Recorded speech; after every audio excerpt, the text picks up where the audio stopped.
Välkommen till Flick Lab. Welcome to Flick Lab once again. This time it's Hong Kong.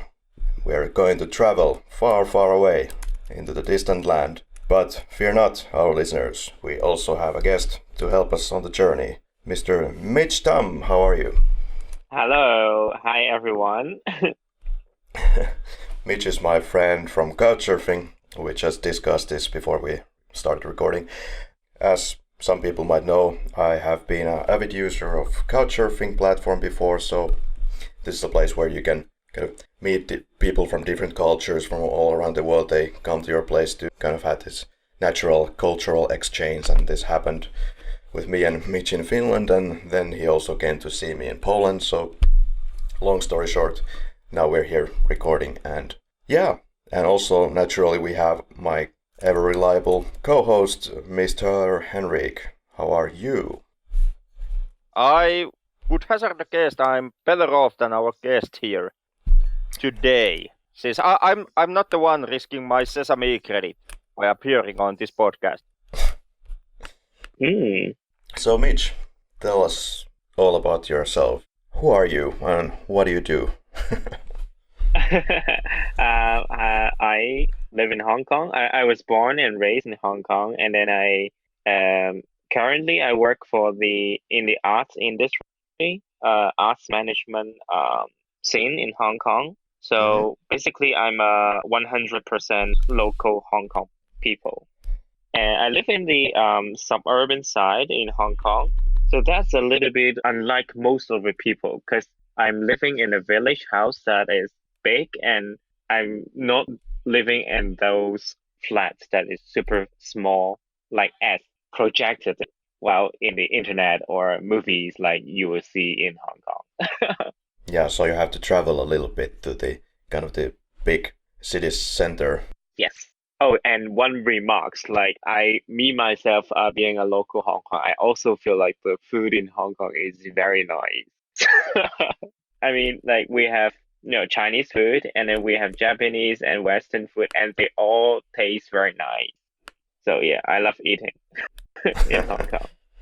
Yeah, and I read something that you prefer to have very fresh food, so everything is fresh when you go to the restaurants, and that's nice. And yeah. Okay, well, Mitch is from Hong Kong, I'm from Finland, and Henrik is from Finland, obviously, just for people who have never listened to this podcast before. And I studied media, so I'm media assistant by title. Henrik is going to be the Master of Arts. Well, yeah, it always sounds very fancy, next to Master of Universe. A lot of high potential there as a Master of Arts. Of course, he's going to study something very specific in the area of, movie making, basically, right? Well, I'm still a bit on a fence on there. Okay. Are you going to be an art painter, perhaps? Hopefully not. Like that would be almost too much art for me. But okay. During the last year now, I have dabbled in video game making. I've taken a fancy on that. Okay, Mr. Coder. Mr. Black Hat. So, this cast is about movies in general, in the sense that we go to every kind of genre. We've watched... Are we going to do this again, Henrik? Yes, we have watched movies from every genre except one, and yes, we are going to get there at some point. Do you want to disclose this genre to our guest? I'm guessing you are talking about the Japanese animation, also known as hentai. Well, let's just go with that. So you have a certain musical talent, Mitch. So you're traveling around the world related to music and opera, I hear. Yeah, I actually study music back in the university, and now I'm working in a performing arts company, and I sort of like taking care of some orchestra and while this year I also do some percussion, ensemble, and even pipe organ related projects and concerts. So yeah, I'm quite into the music scene, but majority the classical music. Any travel plans for the future? Not travel, but study plan. I wish I can go to Holland, the Netherlands, or Zurich for a master study in the upcoming year. So that's this September. I'll start school this September. Perfect. So maybe it's good to talk about Hong Kong with our listeners a little bit because, you have to kind of, I think, understand a little bit about the region before we get to the actual subject here, which is the movie. Mm-hmm. But Hong Kong, some basic statistics.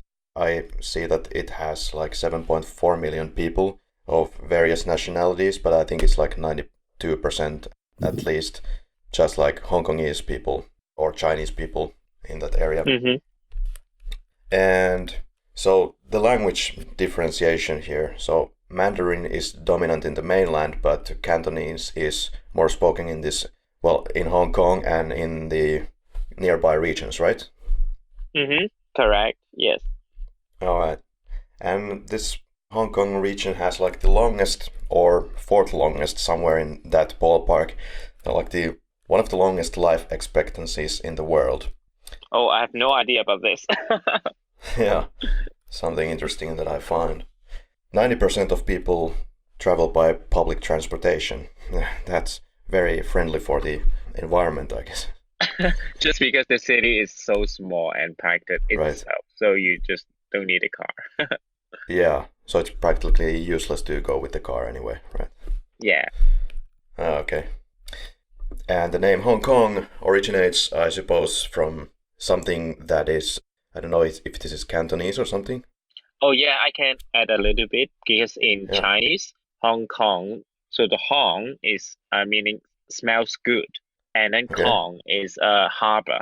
So that's a harbor. It smells good, literally. But I know, like, because we are like having that's a fishing village in the past. So I feel like the smelling good maybe have some connection with village, like fishing village. Yeah, makes sense.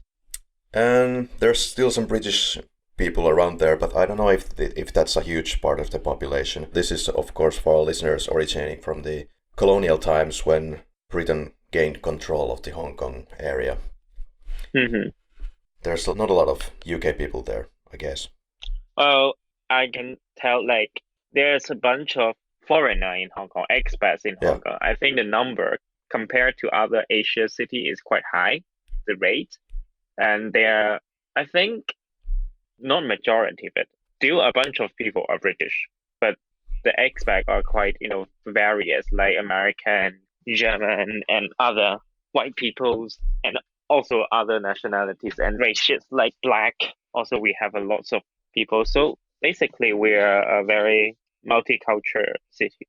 Do you also kind of follow some kind of more traditional, perhaps more Chinese family values, like including appreciating the family honor? Is there that kind of thing going on? Mm-hmm. Yeah, hopefully. Definitely, because we are, well, like me, I'm a local. We did follow we are Chinese and we have a very deep Chinese culture.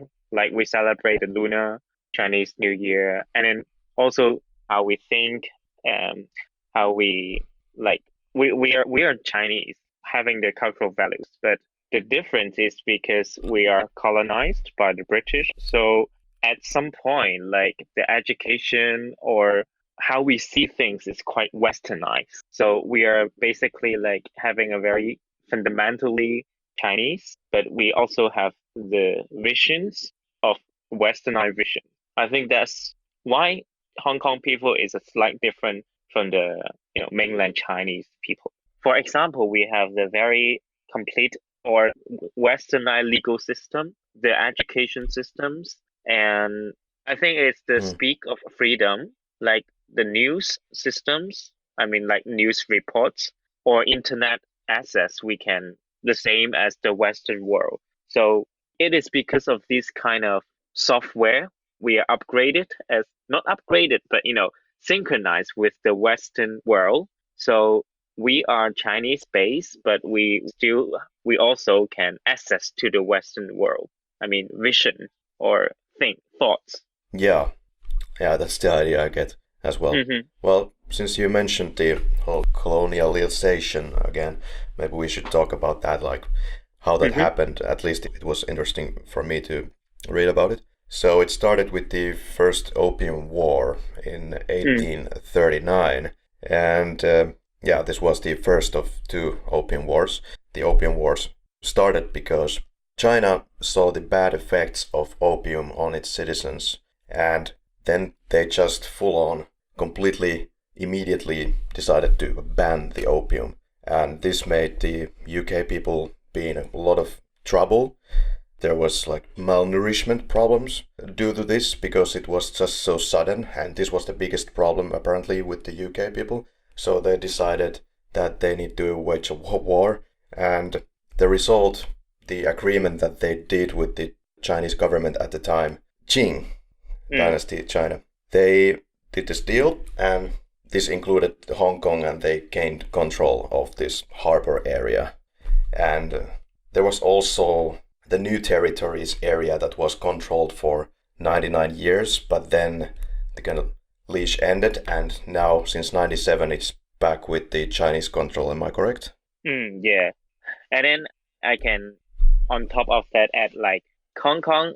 I feel like one of the reasons why Hong Kong is selected is because of the geographically. Because we have the Victoria Harbour. What I read from my secondary school is called Victoria Harbour. We have this harbour is very deep water, so like the big cargo ship can access to the harbour, and it makes the transportation very accessible. And because of the location, it is like, in a middle point of the middle section of China. So basically, it is because of this criteria from geographically. So Hong Kong is therefore selected to, British therefore select Hong Kong. Yeah, and it's my understanding as well that when they were writing deals again in the recent times, they had this one clause that Hong Kong, the island of Hong Kong, can continue as a self-controlling area for the next 50 years. Okay. And China agreed to that. Yeah. And that actually makes Hong Kong different, and also bring the trouble, or not trouble, but the uncertain situation now in Hong Kong when the colonization ended on the 1997. So the agreement said that Hong Kong can have the self-control for 50 years, but we sort of like a special region. So our nationality is still Chinese, but we call it like one country and two system. Right. So China have their own system, and Hong Kong we have the own system built quite basically following the British law. Yeah. So we have our own government authorities. Yeah. So whereas the New Territories, the kind of extended Hong Kong area, was given to the full control of China, the Hong Kong Island area is still in this autonomy section. But yeah, as I said, this was negotiated in 97 that 50 years from 97, the Hong Kong Island would still have its autonomy. So if I'm getting that correct now, then the autonomy would de facto end in 2047. Correct. Yeah. So that means like after 2047, Hong Kong will slowly become part of China. So we will become the same city as other Chinese cities. And I believe people are very conflicted with that. Yeah, we are very reluctant to become, because of quite main concern is because of the uncertain Chinese politics situation now. Yeah, indeed. Yeah. Bitch! I love you, you know. Oh, just a moment. there. Resolved. Some love for Mitch happening. Yes. Okay, I want to add, like, well, just because, like, we all know, like, 2047, like, Hong Kong will become part of the China, and so we somehow, and everyone in Hong Kong, we know that, like, once we will become a China city, a lot of, we call it like westernized things will be disappear. For example, the right of speech. So now we can say, like, oh, I don't like China.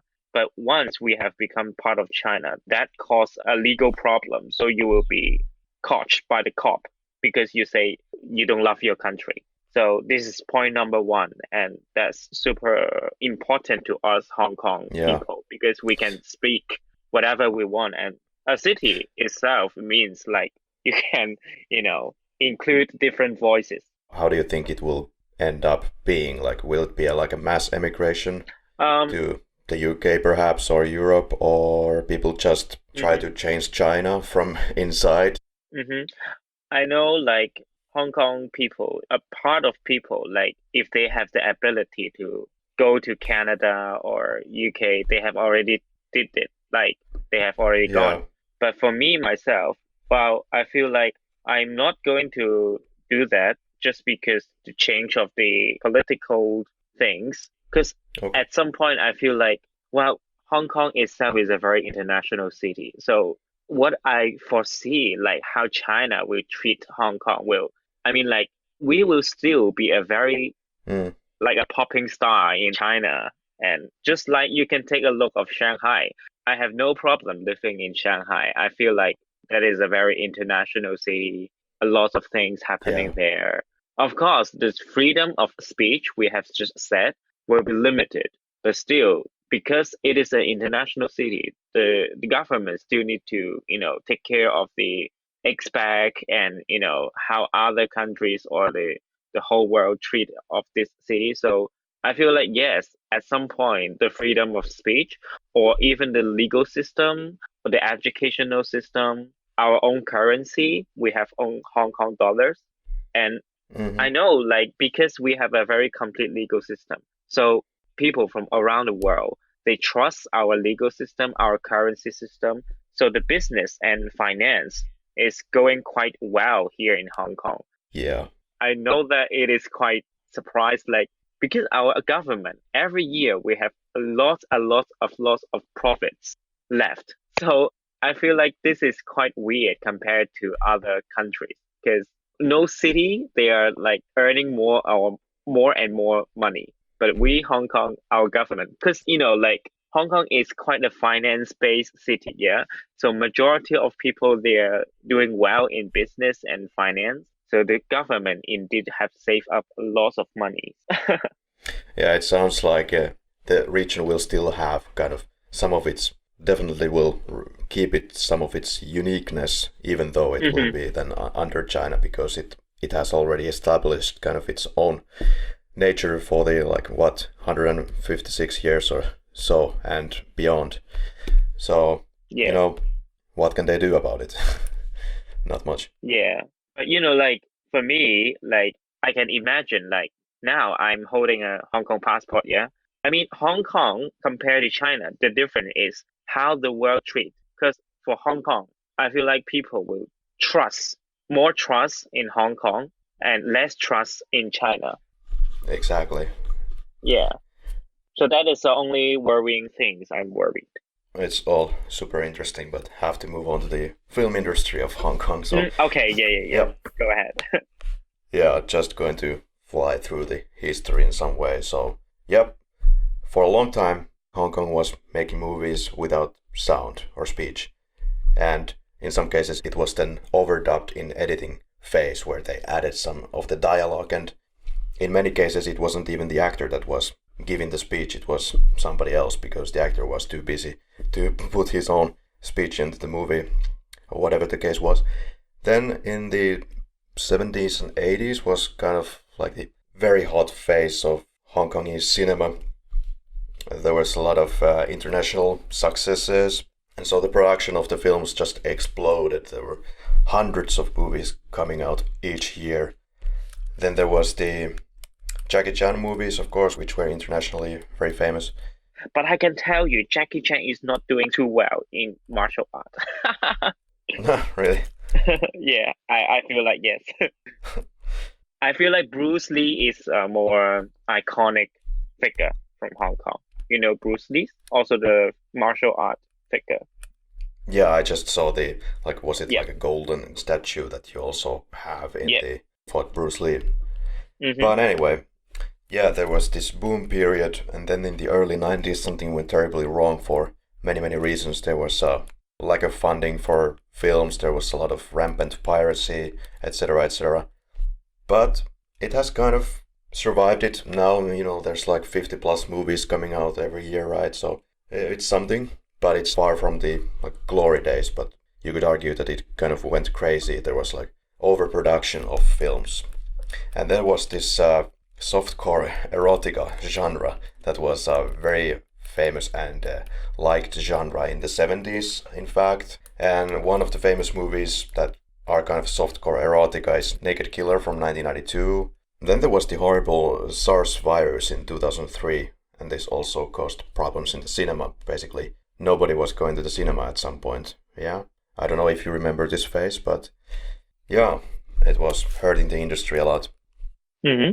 And in 2002, probably even Henrik has seen this, because I have also seen it, The Eye, the horror movie that was kind of modeled after Japanese horror films of the time and made a lot of international headlines. And then there is movies that probably would not be made in mainland, like Permanent Residence and City Without Baseball, so LGBT-related films. Alright, Henrik, do you have something for us about Wong Kar-Wai, our director of the night? Only my overblowing fanboyism. I have seen 2 of his other movies, in fact. Oh. One of them is 2046, and the other one is In the Mood for Love. In the Mood for Love. That's what I've seen. Great movies, both of them.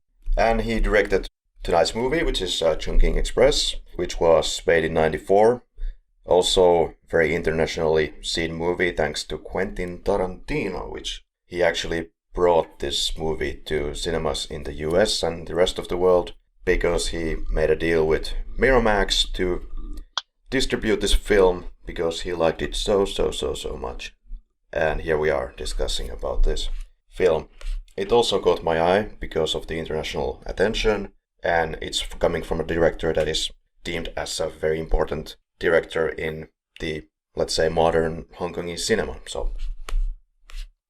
But yeah, what happens in Chungking Express, Henrik?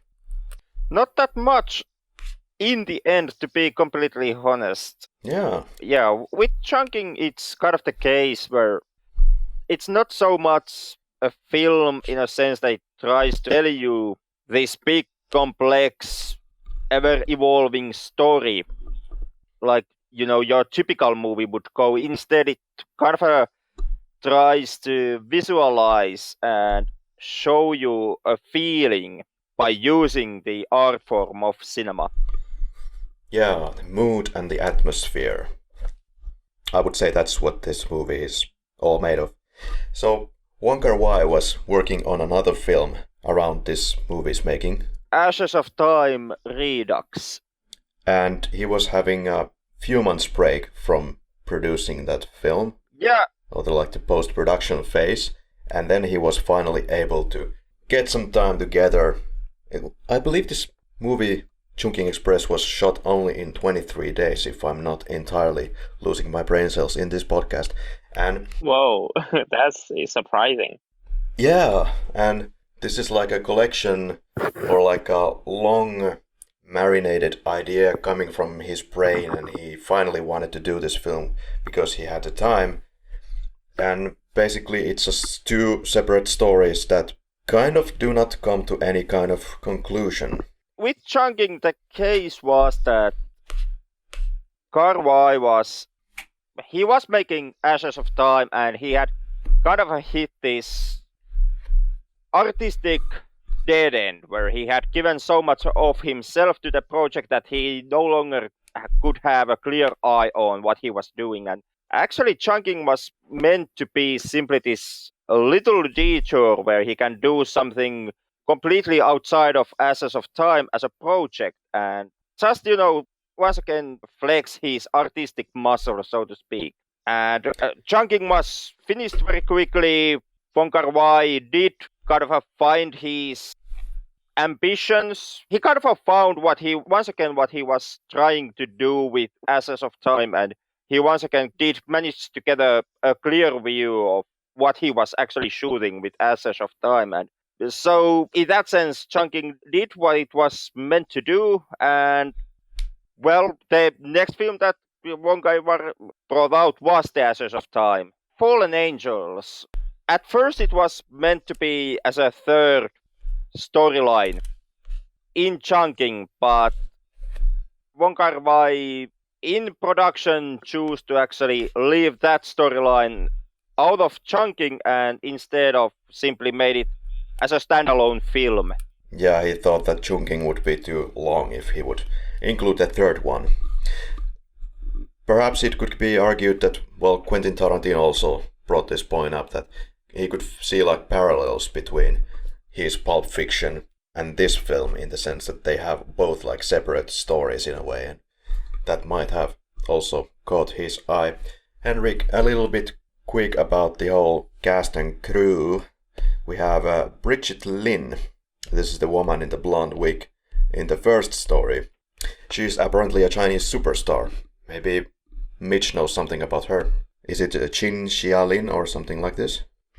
The actor with the sunglasses in the first story. Oh, okay. Well, like when I watched the movie, I thought that's the same actress as the second episode story, and then I find out it is not. Yeah.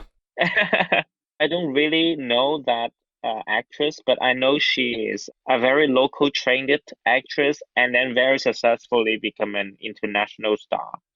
Yes. Then we have Takeshi Kaneshiro. This is like a half Japanese, half Taiwan actor.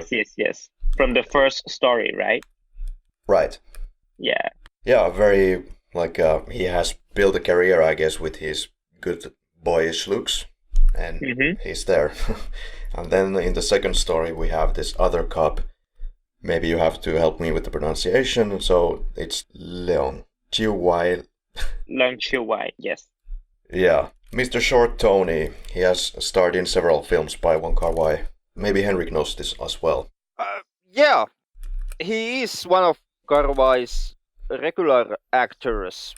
Kind of these big names that Kar-Wai likes to attach as the male lead in most of his movies. Yeah. He plays a lead here. He's also the main star in The Mood for Love and its sequel, the 2046, and later on even in The Grandmaster, which is the latest long feature from Kar-Wai. And outside of that, he of course has also made quite the name for himself for appearing in the Infernal Affairs movie lineup. And then we have Faye Wong, if I pronounce that at all correctly. Faye Wong. Faye Wong, thank you. Yeah. And she is kind of like the superstar of this film. She has garnered a lot of fame for this film and her portrayal, and she did won some kind of a film prize for this role, and she is doing a great job. Personally, I'm not sure what all the extreme appeal is about her, but yeah, she does a stellar job. No problem with that. Yeah, with Faye, you kind of have to take into the account that originally she is a singer, pop star, so she had kind of that fame already before, transitioning into film. And does Mitch like her music? Yeah, I think she is having a super nice character, very stylish girl. She's that kind of cool girl, but not that kind of like happy smile girl, and she sings well. Okay. So, dear listeners, unfortunately Mitch will have to leave us for a moment, but he'll be back in a couple of moments. Bye for now. Yeah, we start with this slow motion images of this mysterious blondie woman who apparently, as we will later find out, is involved in the drug underworld. But we have a lot of beautiful shots of Hong Kong. The first story is basically shot in Chungking Mansions. So Chungking Mansions, it's kind of a famous building in Hong Kong, and it contains the largest number of guest houses in Hong Kong. Nothing fancy, it's like a backpacker's legendary location where they would hang out. It's also a place for some drug trafficking, shady individuals. Some people have been found there without valid papers and they have been deported to wherever they were coming from. It's mostly consisting of an uncountable number of apartment buildings, apartment rooms, but there are floors where there is just these shopping areas. And it is known for the fact that it's one of the cheapest places to live in Hong Kong. We are now introduced to this first stories, one of the leading characters, this cop, once again played by Takeshi Kaneshiro. And what happens here is that he is actually following somebody around this area and he's unable to get to him, yeah? And he bumps into this mysterious woman, which is when he first time sees her. And later they bump in the bar once again. Well, what do you think about this slow motion-ish technique that is so prevalent in this film? Does it please you visually? It does, yeah. Even though I have to admit that it's kind of a tricky thing to do, start your movie immediately with a slow motion tracking shot. It's an element of the film that quite strongly stands out amidst the rest of the film, which is being shown in the regular speed most of the time. So the slow motion shots that happened every now and then, basically in this first story, it is something that pops out from the rest of the film quite strongly. It does. Particularly, I remember the scene where the drug woman is going inside the metro. They didn't have any permits to shoot the film there. But they did it. They got the job done. For me, I don't know if this is purely like an original technique, what we see here. No. But at the same time, I don't mind it being there. How would you compare this effect when, in comparison, if we would see this at normal speed? Maybe this kind of gives this a sort of a artistic, like we see several shots, several freezed frames to give you this artistic paint-like value. It gives it some different quality than if you would just plainly roll the film at normal speed. The effect helps to ground these scenes into the pace of the movie itself. In here we are following what essentially is a chase scene. And later on, when this effect is used, it is used around chase scenes, around scenes which have violence and this level of threat. And if shot on regular speed, like in a typical movie, the whole scene would be much more dynamic. There would be more aggression in the act of chasing another character throughout the crowd of people. And using of slow motion, since the rest of the film is quite the slow burn, it takes its time to move ahead. The slow motion effect in these chase scenes kind of lessens the impact of urgency in the chases. In my opinion, it does help to ground the chase scenes into the rest of the film. You're absolutely right, yeah. The level of urgency is taken to the same level. It does help it so that the chase scenes do not come these extremely adrenaline-filled, high-tension moments in something that is otherwise extremely slow-paced movie. Yeah.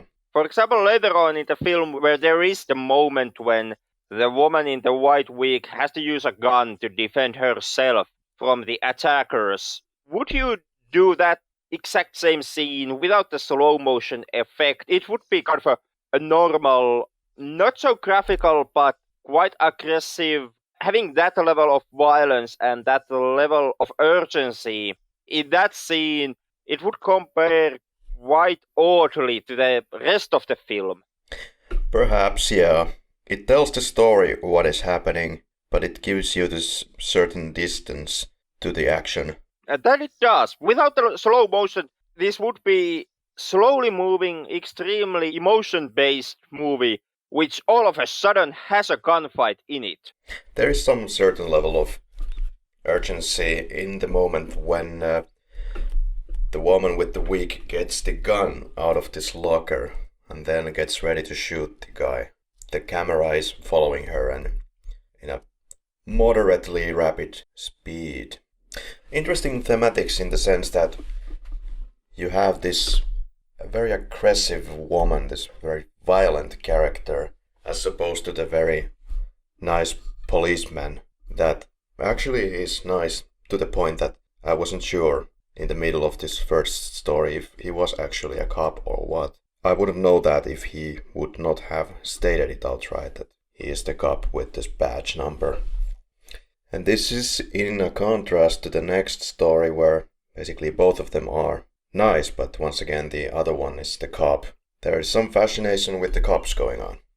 There is also fascination on how these police characters kind of work with characters from other walks of life. Like here the interaction is essentially between a cop and a career criminal. Noted that at no point does either of the two get to know what the other does. The cop never figures out that the woman in the white wig is involved in drug business. Despite of that, that's the social interaction that is being played here in the first story. And in the second story, it's the interaction between a cop and then some food stall worker. So in that sense, it would be a cop and a civilian. This Faye Wong or Wong Faye, indeed, I'm reminded that she acts in both of these stories. You can see that she's coming out of a shop with the Garfield soft toy. So she's there just for a second. And we are brought back once again to these chase scenes. Now the cop is chasing and punching somebody on a dark alley once again. Is this now part of the drug gang or is this just some random criminal, I guess? My take always was that it was just a random criminal. Maybe the person that the cop was originally chasing in the first scene of the film. So that chase and this capturing of the fugitive scene at this point, they are both kind of flashbacks that the cop is going through in his head in some later part of time. Now I noticed that also the second story's cop is in this first story. He's looking over behind a barrier. Is it like a train station or something like that?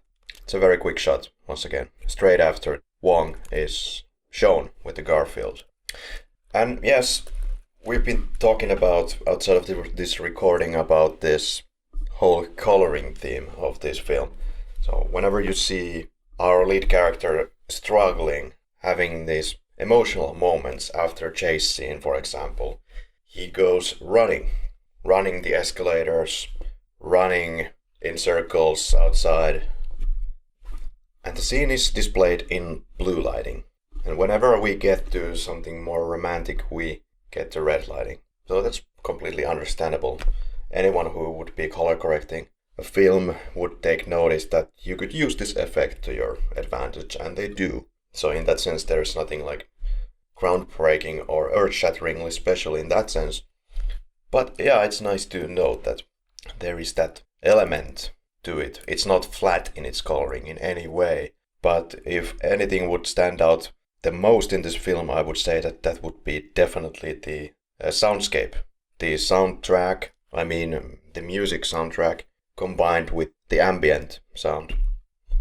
Yeah, and the soundscape, how it works with the actual film and the visuals of the film, even to a point where it's a question on how the sound works with the actual speed of the film. With the soundtrack combined, for example, with the slow motion shots, it kind of gives you this jazz vibe.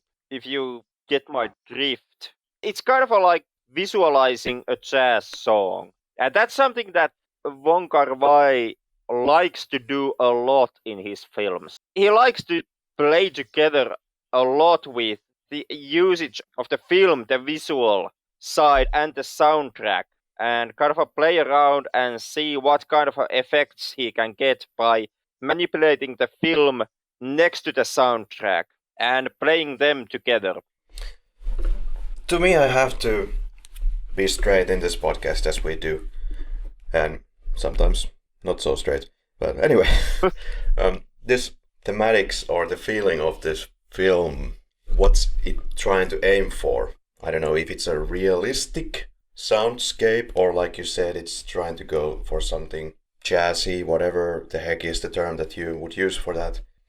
At times I felt that it's trying to push it even a little bit too much, where I was like, oh yeah, you are definitely aiming for that. I get your point, but no, it's not a problem.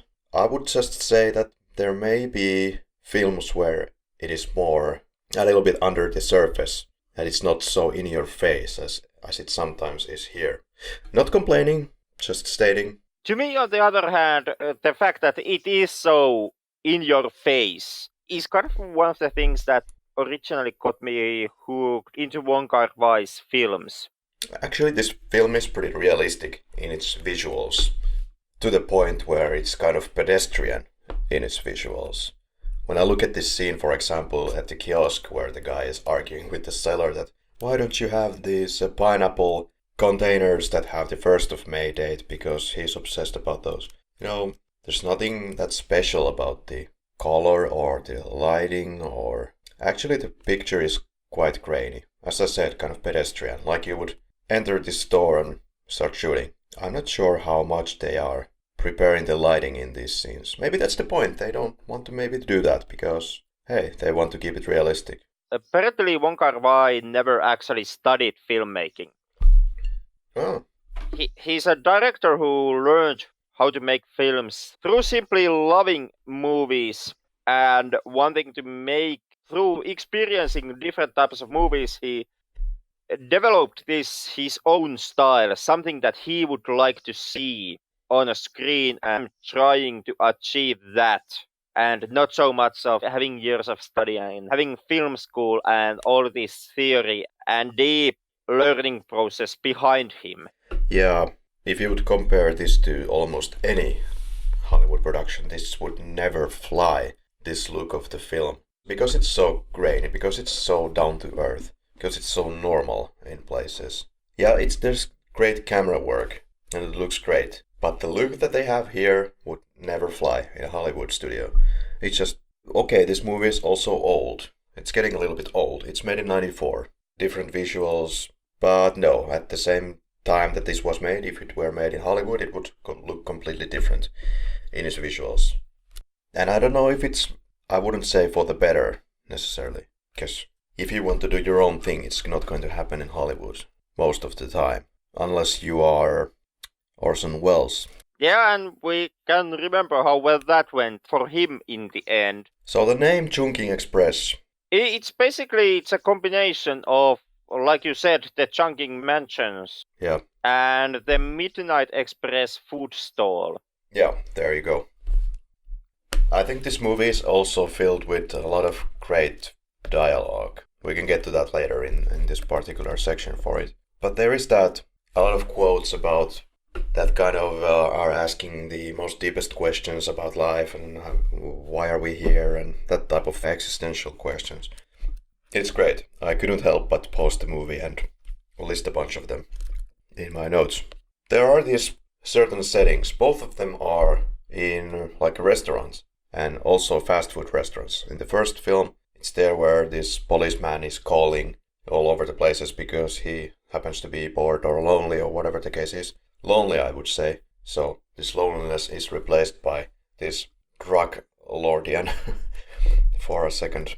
And then in the second story you have the other restaurant, which is even more prominent in that one. A lot of parallels. I heard that Wong Kar-Wai was actually writing this movie as he was shooting it. Like he would At least it was like this, that he would have one scene on the paper and then he would start planning for the next scene after that. That makes sense to me. Yeah, I heard the exact same thing, that this was being written as it was being shot. Right, okay. Once again, a dangerous stunt to pull off, and something that usually just ends up being quite a disaster. Well, then we basically get to the bar scene. And in this scene we start to establish the red lighting. It's there.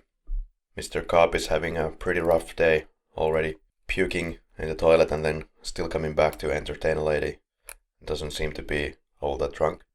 I don't know, maybe that's, 30 tin cans worth of pineapple at work right there. Right you are. Pineapples and alcohol. There was this great quote that can't be left unsaid. Those 30 cans of pineapple had left me feeling queasy, so I went to a bar. Good choice. Good choice. That's how you do it. Well, there's no lack of humor here, as well, as we can see. Everybody does a stellar job, acting-wise, I believe. Although it's kind of hard to judge somebody's acting because they are not coming from similar culture at all. But yeah, I get this idea that I'm enjoying this acting. Although it's kind of more comedic, I would say, in this first story. Because this actor, Kaneshiro, is being quite obsessed about the May 1st date of the cans. And extremely obsessed about turning the woman around to get her to her flat. Well, or to just discuss with her. But here he is drunk, of course. The camera is well hidden in this film, in the sense that I don't think they are kind of overplaying with the angles or the visual language to the point where it would take you out of the film, in the sense that you would be aware of the camera. No, quite the opposite, in fact. Seems like this film is quite, if not all of it, shot handheld. It could be.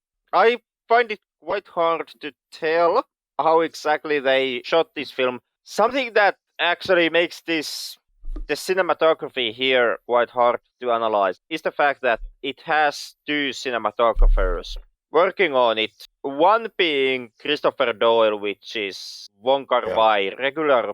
Yeah, he's an Australian Hong Kong cinematographer. And he's someone that has featured very prominently in Wong Kar-Wai's films.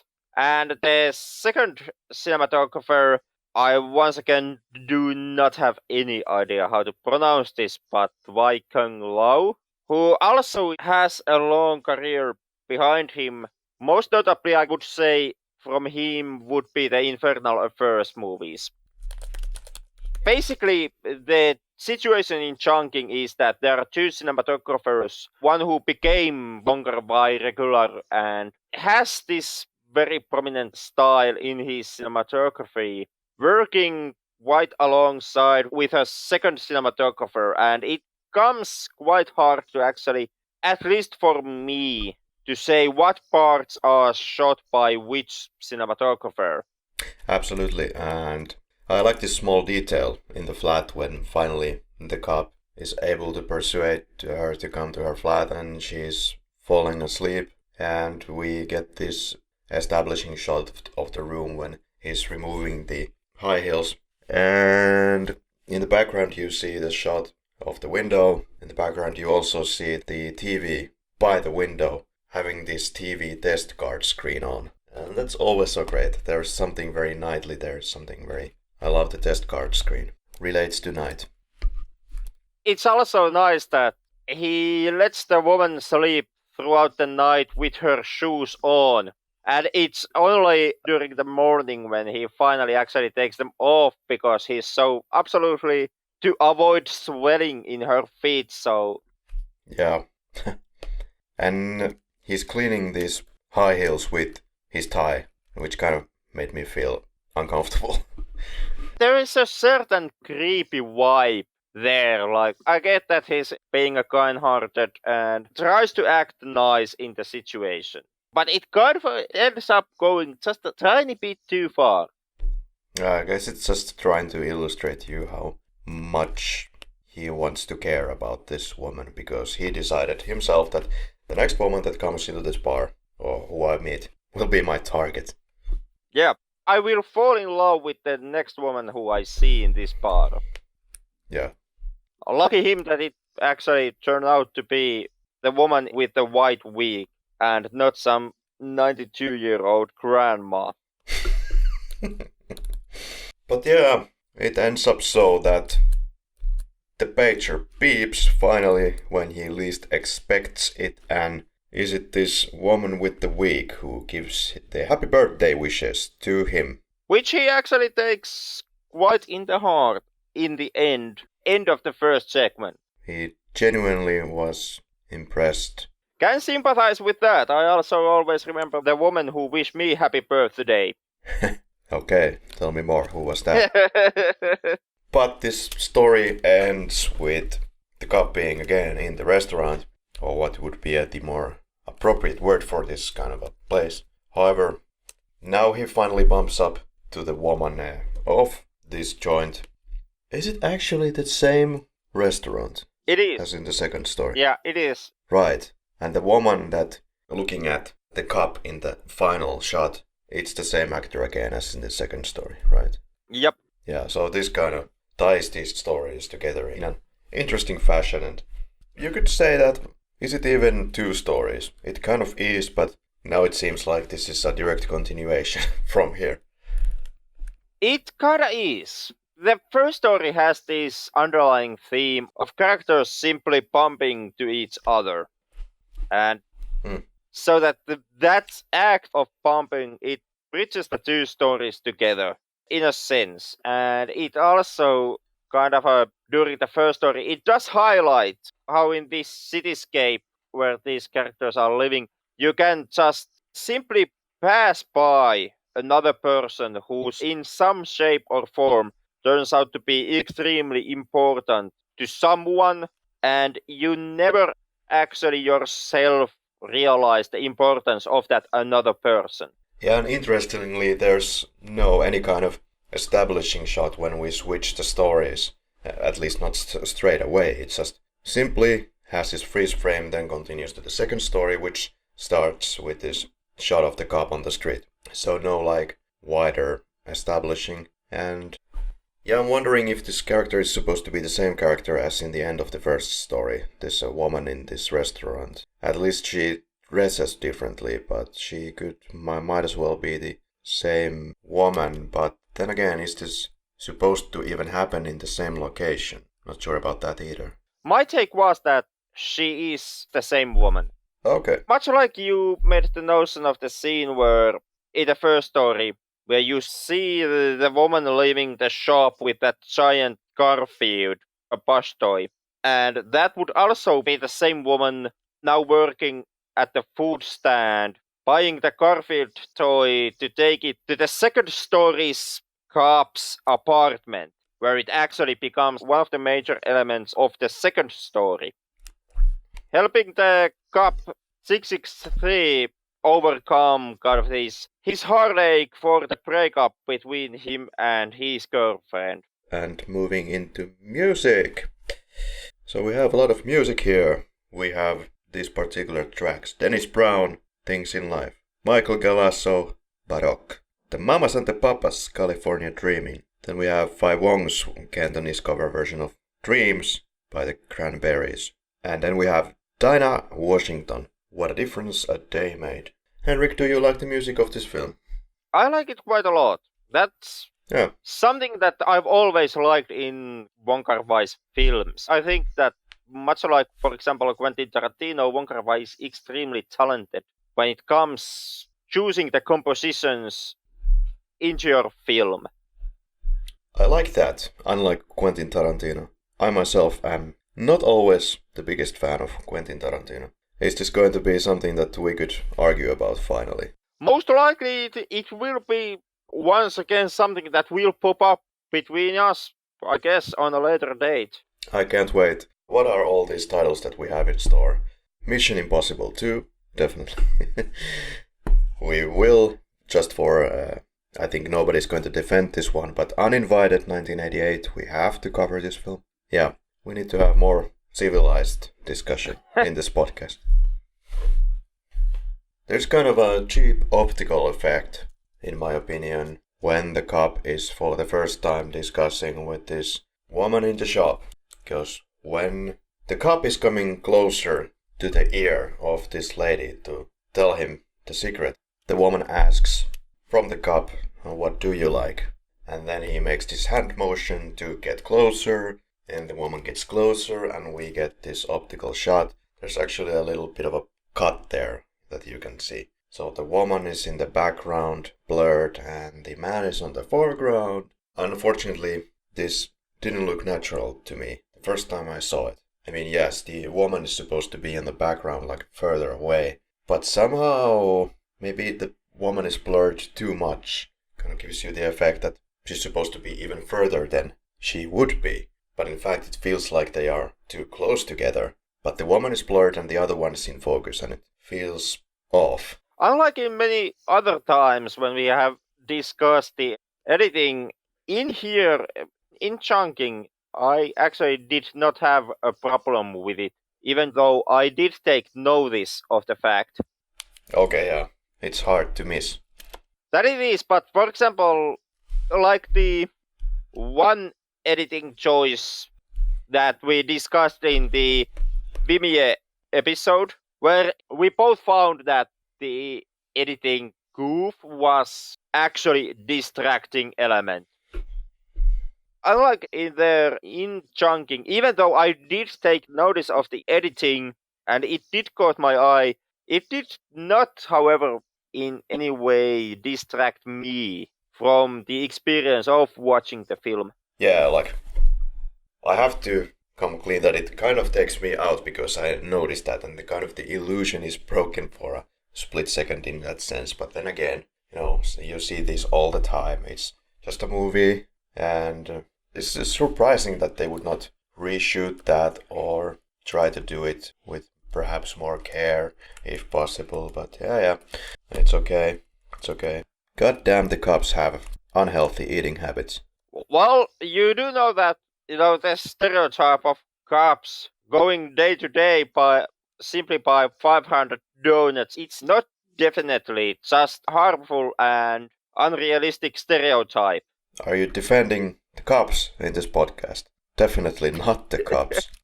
As a law-abiding citizen myself, how could I not be defending the cops in the podcast? Henrik, let's get this off the rails once again. If you don't like that, dear listener, then you can rewind this episode forward, like 35 minutes. Henrik, I have some kind of delusions about society.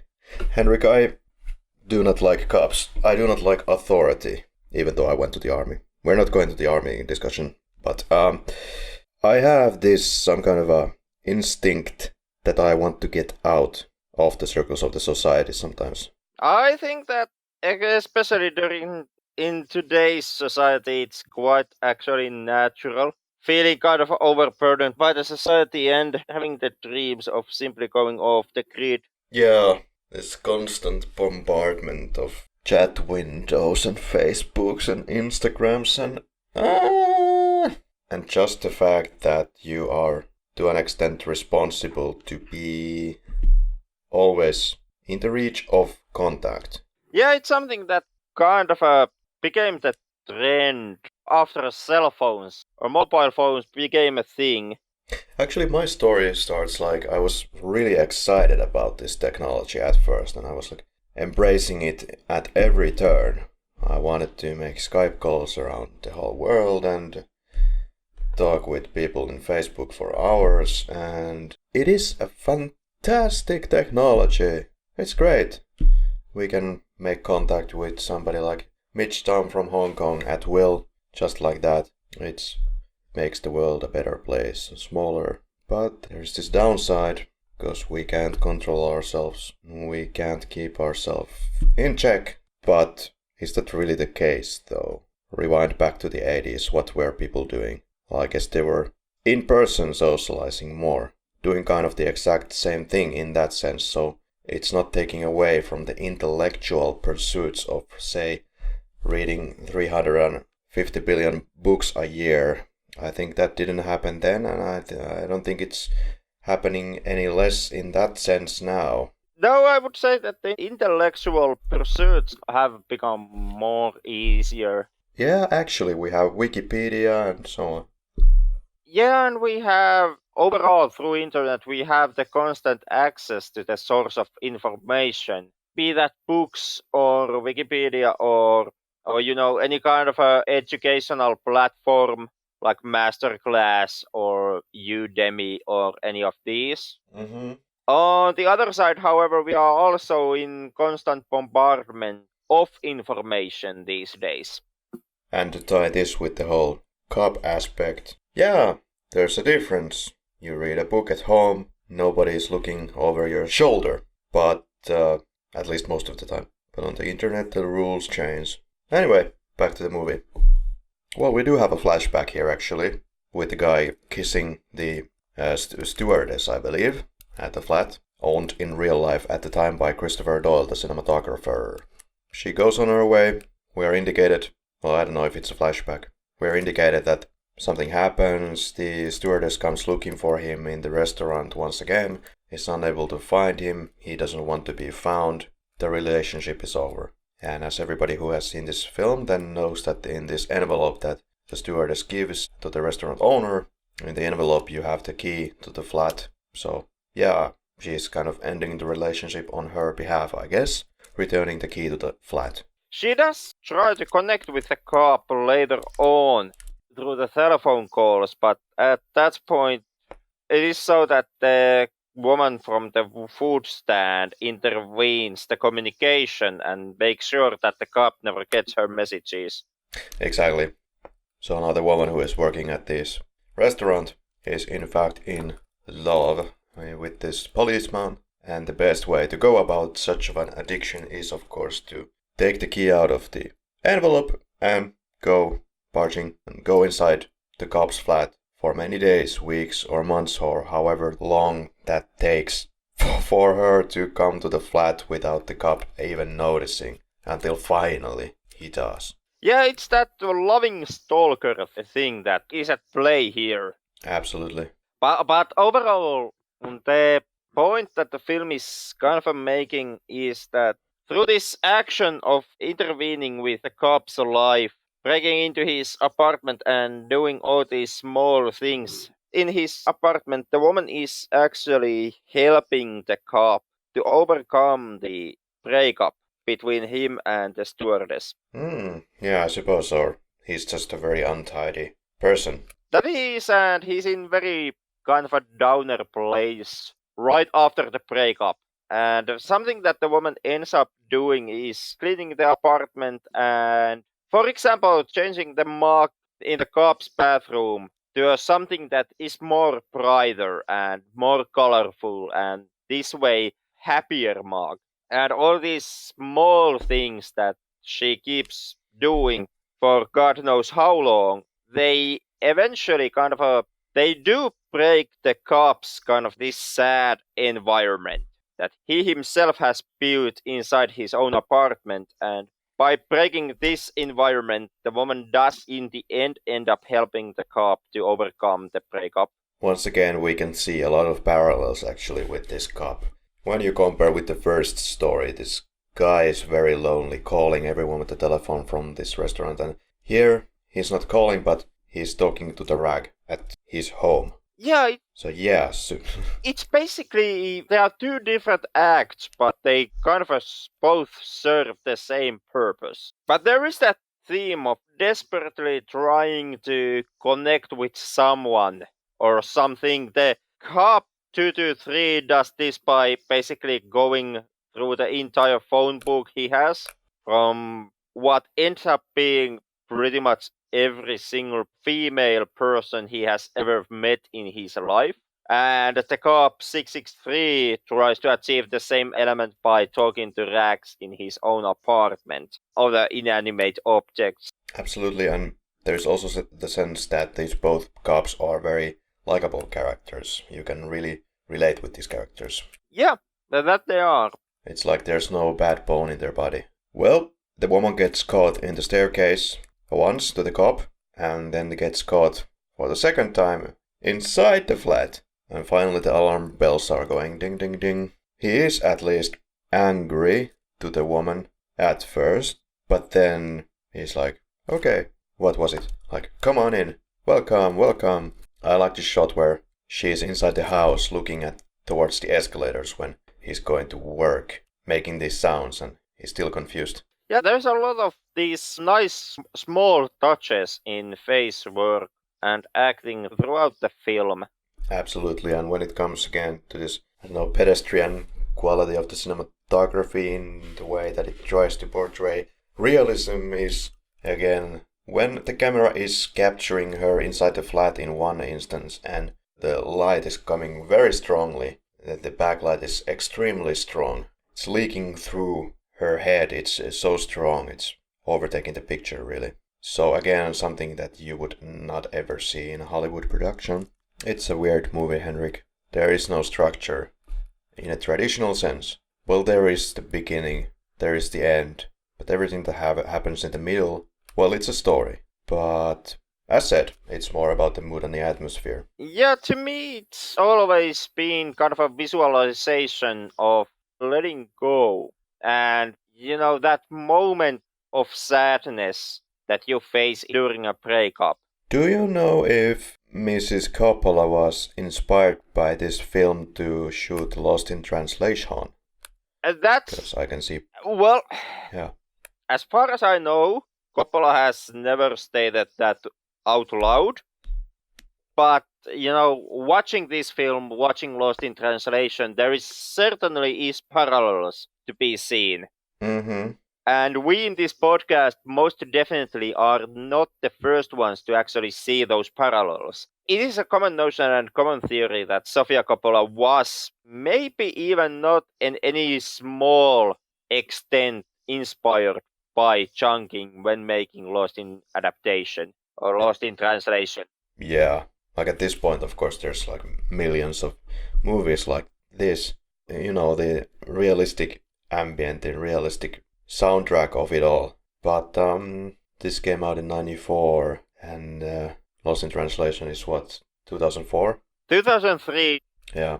Good thing for the cop with the floor that it's made of this material, that the entire flat was not destroyed. Good for him with the water on the floor. Then again, I don't know, with the humidity in the air, I somehow could believe that what the cop ends up with in the end is just a water damage waiting to happen. And I start to notice these small funny connections. Now the Garfield is inside the house. He talks to the Garfield as well. Yeah, my take is that it is the exact same Garfield toy from the first story that you see simply by glimpse. Yeah, when watching this now, this was my first time watching this film, preparing for this episode. But on this first viewing, I did not connect these two different stories in that sense. But now that I see all these small little fine details dropped here and there, it could go either way. You can definitely see it as a kind of a continuation from the same realm, if you will. Yeah, to me, it always has been a continuation and something that in a way ties the two stories together. Yeah. And kind of plays off with the theme of these small things and people bumping to each other without actually knowing the importance of the other people and those small events that happened around them.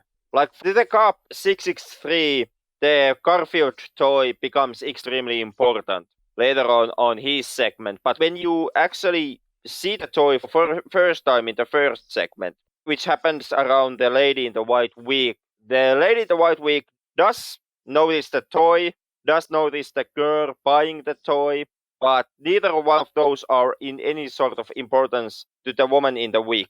And later on, that is simply something that's a small instance that happens around her, something that she bumps into. But later on, as we see in the film, that event and that toy become extremely important to someone else, to the cop 663. But yeah, even the motion of rain is slowed down in this film. Around the scene where we see the stewardess coming back to look for his boyfriend, ex-boyfriend again. And finally they actually meet, right? Yeah, here it is. At the end lines, he says that it doesn't matter where you want to take me. You can take me wherever you want. Or something of that sort. So, does the relationship continue again? Now that he's over it? Or what exactly happens here? My take always is that it kind of leaves the continuation of the relationship kind of open. Looks like he's not completely over the stewardess. Not completely, I mean, he... At all. Did kind of end up waiting for her in the end. And he did keep that boarding pass that she did draw on the napkin. So obviously there was some kind of a deeper emotional connection that stayed with the cop. Yeah, it's like in the first story as well. You know, it ends with the looking deep into the eyes of the restaurant woman. And yeah, same here. We get a glimpse of a hope between the two. It is in the end left very ambiguous if anything comes from that closing shot of the film. Did we find any particularly psychological or symbolic qualities in this film? Because you would think, since the movie doesn't follow normal traditional storyline, then it would be kind of easy to assume that this is psychological and symbolical inside and out, but I don't get that either. It depends on how do you want to see or how do you want to define the psychological meaning in this film.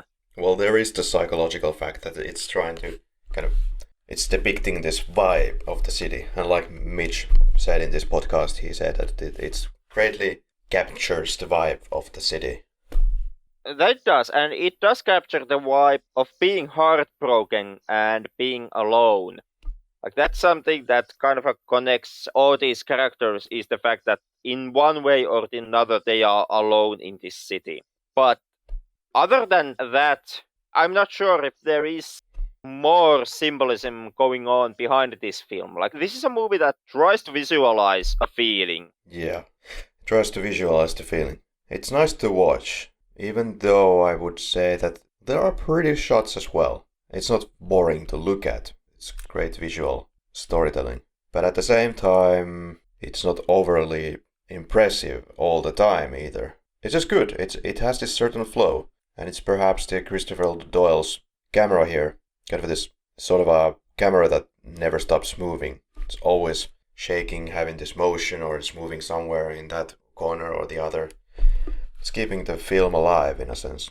I myself would count quite a lot on Mr. Doyle's camera work here in Chungking and in Wong Kar-Wai's filmography altogether.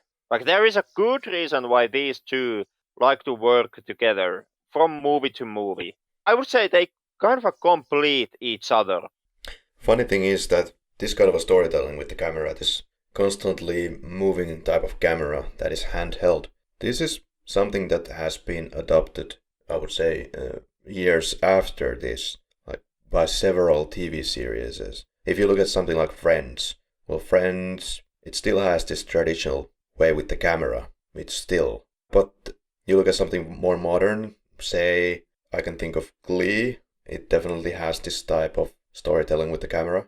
It has become very mainstream, in TV at least, is my point. It has. At the same time, it's also a technique that really kind of needs a right kind of story to be used in. If you use it in wrong kind of story or wrong context, it kind of loses all of its effect and even starts looking kind of wonky at worst. I do like the handheld style a lot. For example, a TV series like The Shield, which also use the handheld a lot. Yeah, there are extremely bad examples about this as well. We also liked Halloween, but there it was mostly used for the budget constraints, this Panaglide camera at the time. But it definitely gives it a different visual appeal, in a good way. But, Henrik, so this movie came out in 94.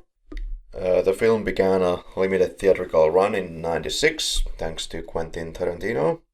Region 1 DVD was released in the US region. The film earned 7 million Hong Kong dollars at the time. In the USA, it was during its opening time on 4 screens, grossing $32,000. Then it played at 20 theaters, and at its best, then it grossed, basically $600,000. When it comes to reviews, we have also Roger Ebert, who was eager to comment on this film. This time, fear not, dear listeners, I basically agree with Roger Ebert's take. He was favorable, but wasn't praising it all the way to the moon either. He took a pretty grounded look at it. Basically, the idea in his review is that you enjoy this film because of what you know about film, as in the sense of filmmaking, I believe, and not because of what it knows about life. Yeah, James Berardinelli gave it 3.5 stars out of 4, was favorable as well, but on the whole it was also quite a lot praised to the moon. In the Western world, got a lot of awards and nominations. In Stockholm, Faye Wong won the Best Actress prize. It got the Best Picture in Hong Kong Film Awards in '95. Best Director, Best Actor, Best Editing, Best. Henrik, how was the pacing of this film? I myself did not have a problem with the pacing. I had enjoyment out of the pacing, myself. Yeah, it was very enjoyable. Yeah.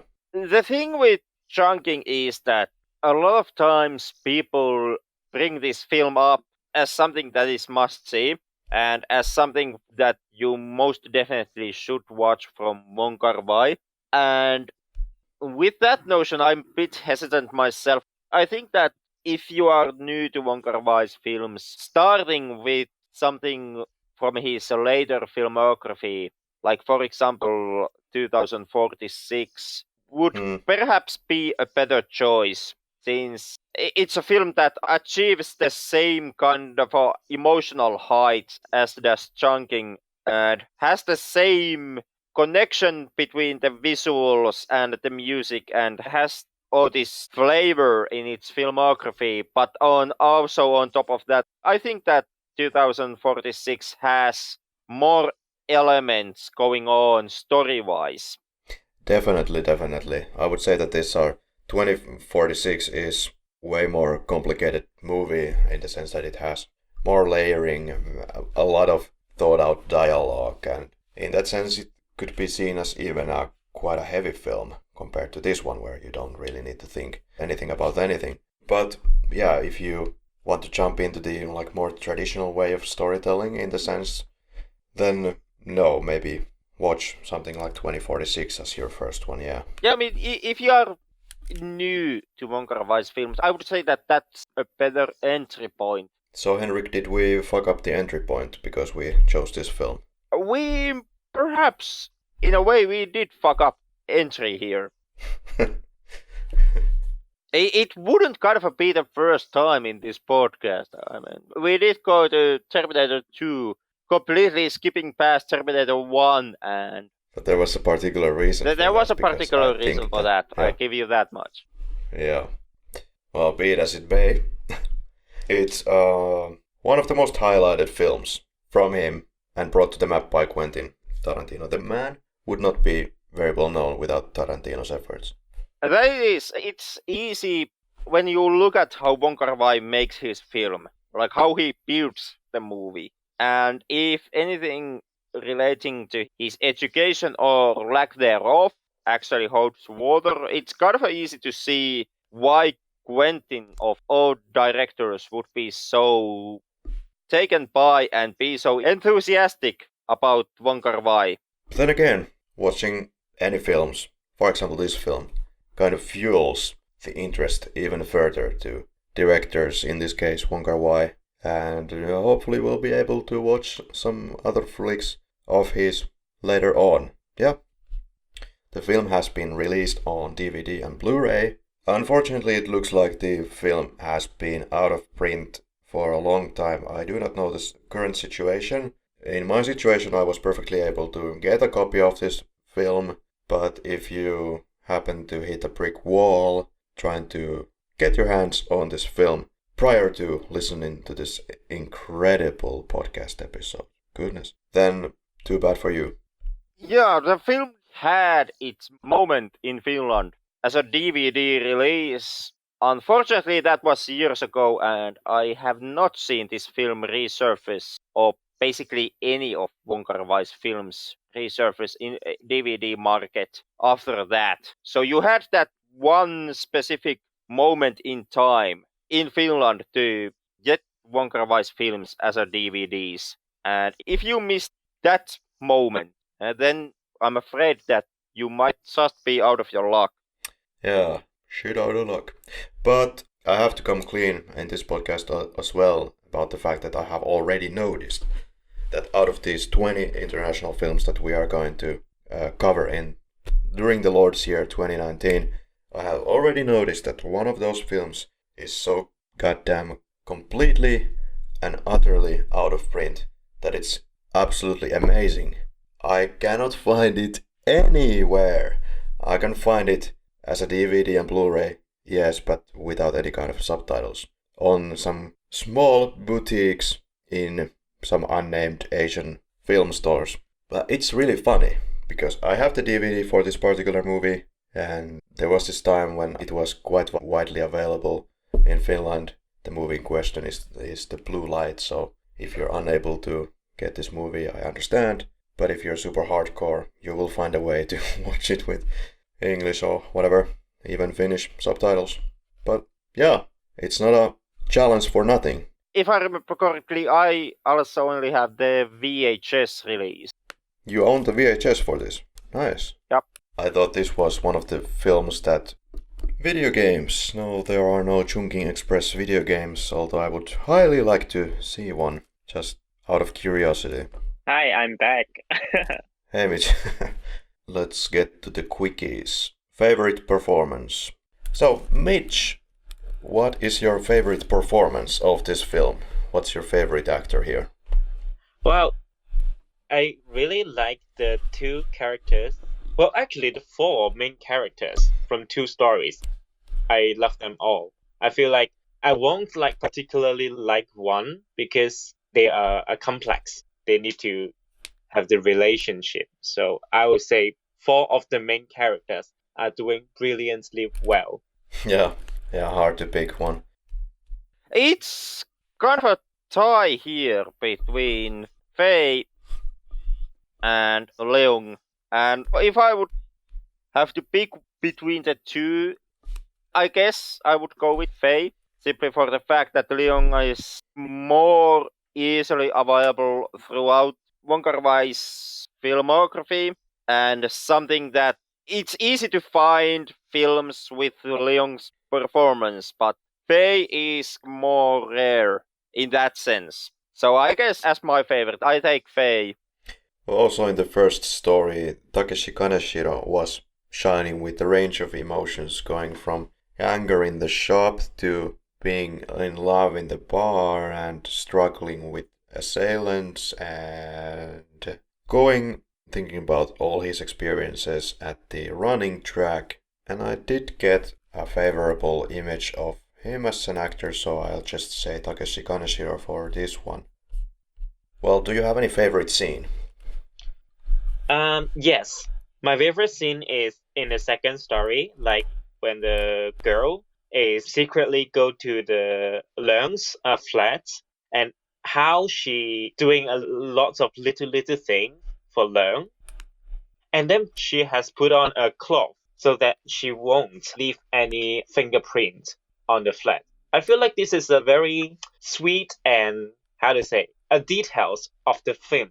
Like because of the glove, and that's in pink, shocking pink color, it makes the visual very, bright. But the reason she got the glove is she want to hide the fingerprint. So I feel like in the film, the visual impact is quite big at that scene.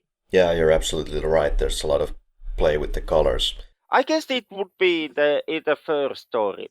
The cop 223 at the food store going through the tins. Yeah.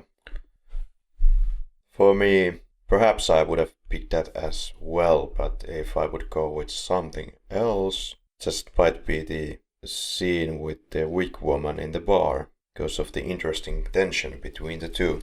Funny how we're actually pointing out to a lot of elements that we like in the first story, because generally I have gotten the idea that the second story is more liked out of these two. What's your take? What's your favorite story? From these two, I would go with the second one. Me as well, yeah, still. The first one is a rather kind of a cold story at the end. It gets a warm end, but there's more love to be seen in this second story. That it is. The first one still, in the end, it has more a downer ending in the sense that both of the characters end up going on different directions with no easy ways to communicate between each other ever again. And it ends up with this, well, not as downbeat as in the beginning of the story, but still a bit downbeat feeling as the cop 223 kind of admits that he will never meet the woman in the white wig ever again and decides to remember her forever. So there is that theme, that the connection that they fail to establish in the end. And that's something that is opposite to how the second story ends, where there is still kind of given a hint that the two characters in that story might still be able to form and uphold the connection between themselves. And because we come from the horror movies, our first episodes are just pure horror Halloween films. So we just refuse to get rid of this one genre in our quick categories. So what's your favorite kill of this film? Oh, okay. Well, there's two kill in the first story, and it's very blunt.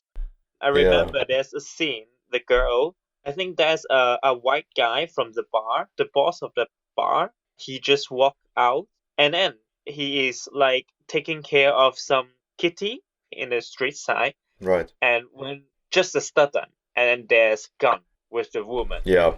And then just kill him. Very shocking. And I feel like it is very surprising scene. That's my favorite as well. Yeah, it was great visuals in this scene. Yeah.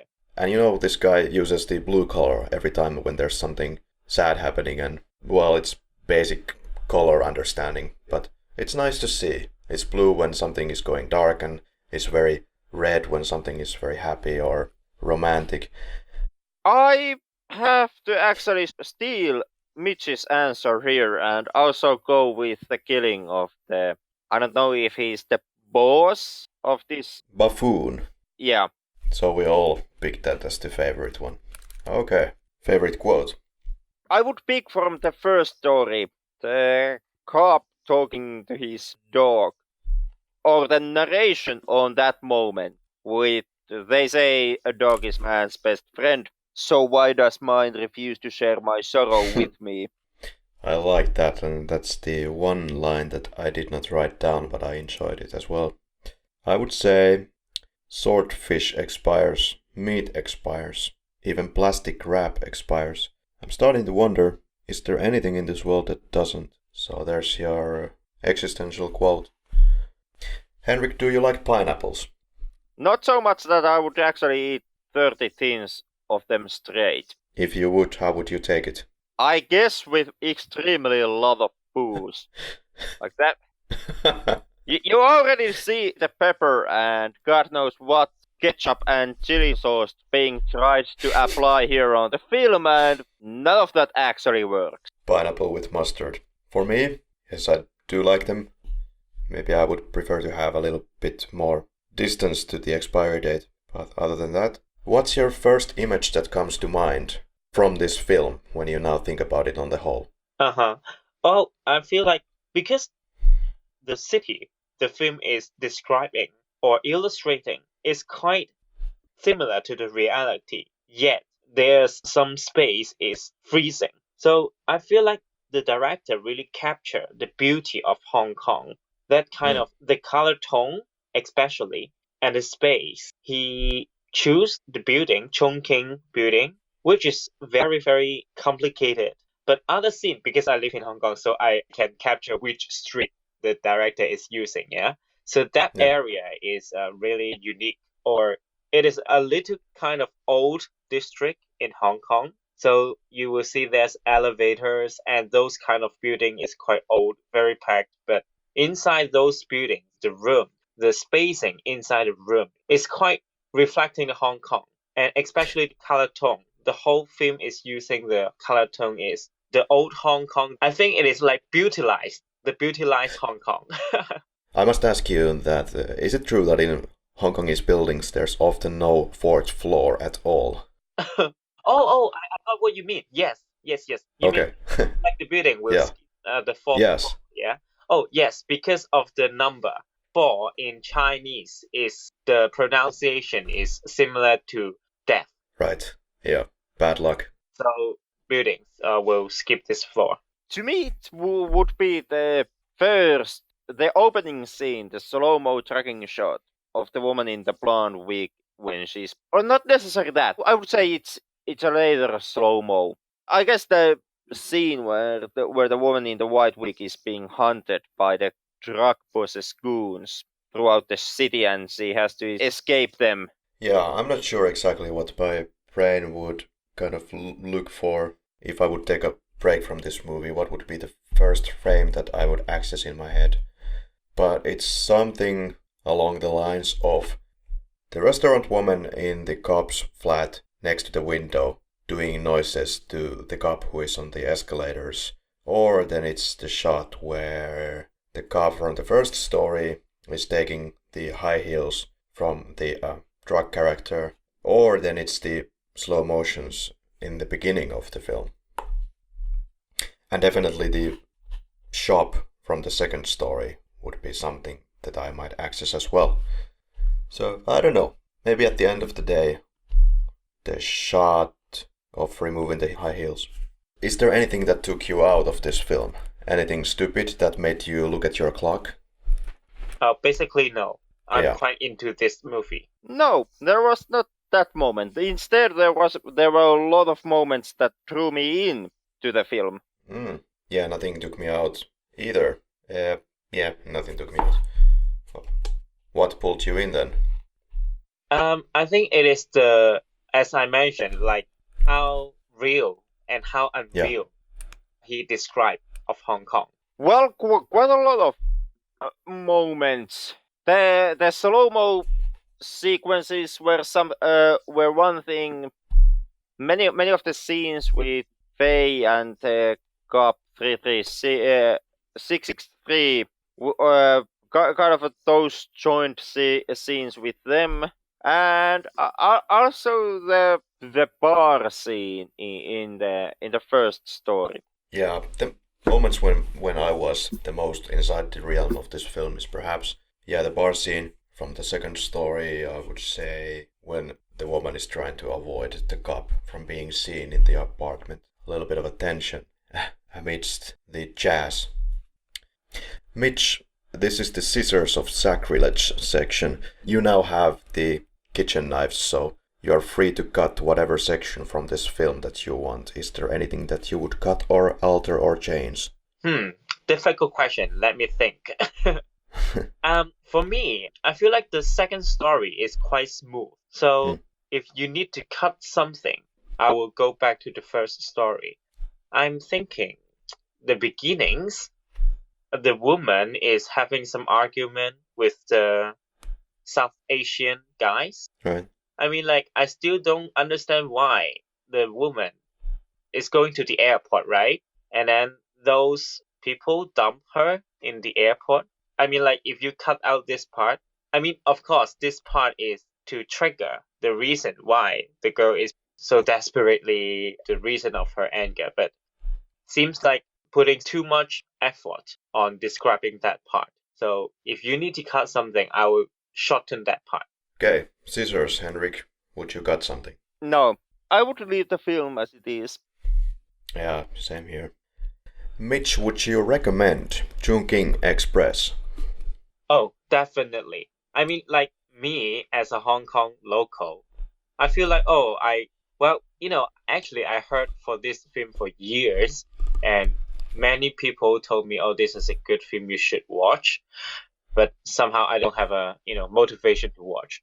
And now I watch it, I feel like it is really, for me, I really feel like it is something belongs to the city and very high quality, very nice. And that kind of visual language is very contemporary because it is not very clear of what the whole film or the relationship between the two stories is not that clear. And because of this uncertainty, it brings up a sense of contemporary, and the aesthetics is very nice. So I feel like as a Hong Kong people, you must watch it. I definitely enjoy the whole vibe of the film in general, and I believe I have a hunch that if I would ever come to Hong Kong finally someday, I would even appreciate the vibe more, because I would know what they're trying to capture here. Definitely, please. Yeah, definitely will come whenever I can. Henrik, would you recommend this film? I would, and overall I would recommend Wong Kar-Wai's body of work. Not necessarily, maybe not the latest two long features from him, that being The Grandmaster and his entry film in the US, My Blueberry Nights, which both I felt were not bad, but kind of a typical filmmaking. But overall, yeah, I would basically recommend anything from Wong Kar-Wai, this film included. Okay, yeah, I would recommend Chungking Express as well, for all the aforementioned reasons. Particularly, yeah, as we discussed, we like the style of the slow motion, we like the kind of realisticity of the film on the whole. Perhaps we can also, like, as we discussed, we do find parallels, inspiration in Lost in Translation, although Lost in Translation, for example, is a more meditative in its quality than this one here. I wouldn't say Chungking Express is meditative, but the vibe is there in any case. Overpronounced as it is sometimes, it's not a problem, nothing that would ever break the boat. So, a flying recommendation from here as well. Have you eaten caterpillars? I've tried them, would not recommend. I thought that it tasted something like chips. No. At least when it's roasted. I don't know about roasted. I tried raw, and I can say that they do not taste like chips or like chicken. Yeah, that would be a new experience to me as well. Why did I ask this? No fucking reason. Carrying on. So, Henrik, that was Chungking Express. Any closing thoughts before I kill this podcast? Go ahead. For now, until next week. But, Mitch, thank you so much for joining us for this episode. Thank you for inviting me too. I enjoy, and well, because of these projects, like, I motivate myself to watch this movie. So I need to say thank you too. You're very welcome. Henrik, what's our next film? If the schedule still holds up, yeah. I guess we are continuing with the Asian movies and shifting our focus to Korea. So would that make it Shiri our next case? I hope so. I really enjoy this film. I believe we both do.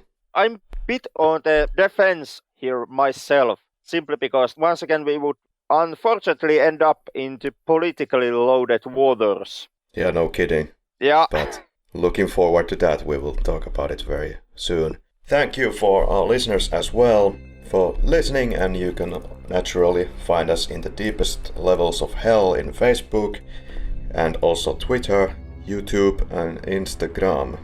Anything to add, or should we get out of this laboratory once again? I guess we should just get out while we still can. Thank you, and very nice catch up with you, Karri, and nice meeting you, Henry. Nice meeting you also. Hopefully we get you back here on the podcast on some later episode. Yeah, would be great. Yes. Please invite me. I mean, I enjoy doing these kind of things. We'll definitely do that. I will meet you guys again. Thank you so much. Thanks. Bye for now. Bye. Bye.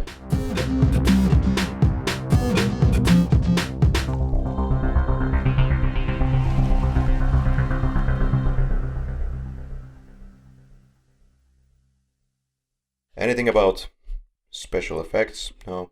Additional trivia? No. Lighting? No. Set? No. Editing? No. Olin sydänjuureni myöten yllättynyt siitä, että joku on tykännyt podcastista näinkin paljon.